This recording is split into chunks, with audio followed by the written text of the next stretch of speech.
Hey folks, so I'm a little early to the gym today and I thought I would just make a quick video for you. For those of you who are new to my videos, I'm Dr. Patty Barge. I'm a former research scientist and a current naturopath. I have 5 degrees in a scientific discipline, including 3 advanced degrees. I was contracted by the Department of Education in Massachusetts to write the biotechnology curriculum standards and the teacher certification test. And one credential that I haven't shared on prior videos is I'm also certified in immunohistochemistry, which means I used to take tissue samples and cells and perform scientific processes on them to identify if there are different things going on in the cells. It's kind of complicated, but it's a form of pathology, which is related to autopsies, which is one of the topics I wanted to address today. So I've seen, a lot of people watch my videos and share my videos, and then sometimes I go to other people's pages and just look at what types of comments are coming up. And a comment that I've seen a couple times when talking about all the associated deaths with the thing is, well, where are all the autopsies? I'm just like, okay, you don't know what you're talking about. So let's talk about autopsies for a minute. So first of all, autopsies are expensive. So who is going to pay for the autopsy? There's not an autopsy done automatically unless foul play is suspected. Beyond that, someone needs to pay for the autopsy, which means that they have to pay for the doctor who's going to go through the whole body, cut up the body, take tissue samples, weigh them, preserve them, and send them to pathology. And the pathologists are going to do that immunohistochemistry and other types of things, experiments on them to try to get some information.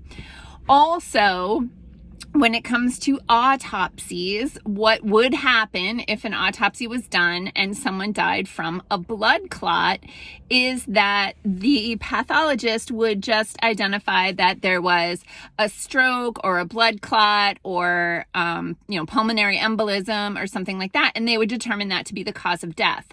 What they're not going to do is to determine what caused the blood clot. That's not going to happen.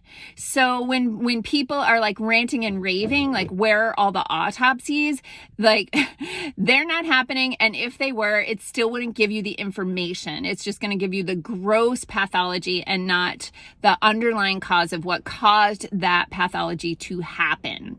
So there have been, thousands and thousands and thousands of documented cases, tens of thousands, literally documented cases, and then countless undocumented cases.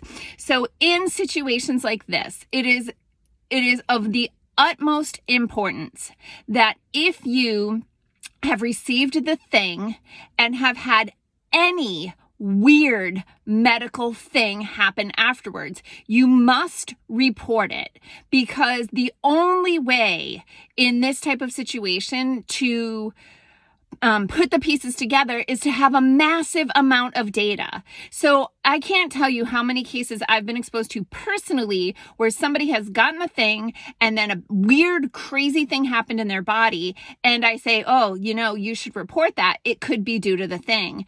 And they go, oh no, it probably wasn't. And I'm like, it's really not up to you to decide if it was or if it wasn't. It is your obligation to report it. These are still considered experimental, and you are a data point. And if you're having any kind of weird thing happening after you've gotten the thing, it's your obligation to report that information so that a massive amount of information can be gathered so that the people analyzing the data can say, oh, there's a trend going on. We're getting all these nosebleeds, menstrual bleeding, blood clots, like all these weird, crazy things that are happening that people are just kind of blowing it off as, oh yeah, it's whatever.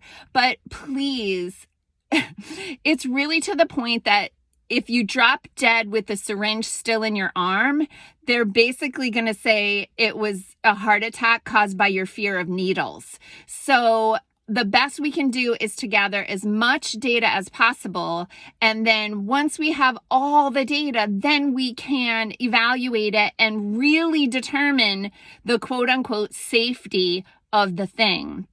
So I beg of you, if you've received the thing and then at any point afterwards, it does not have to be within the first day or 2 weeks or anything like that. At any point afterwards, if you have had something strange happen, please go to the reporting system and put that information in there and then leave it up to the people who are analyzing the data to decide if it's relevant or not. Okay, so thanks for watching. I made a whole list of topics this morning that I'm going to be creating some more videos on, maybe from my office and maybe from my car. So you guys have a healthy day. Thanks.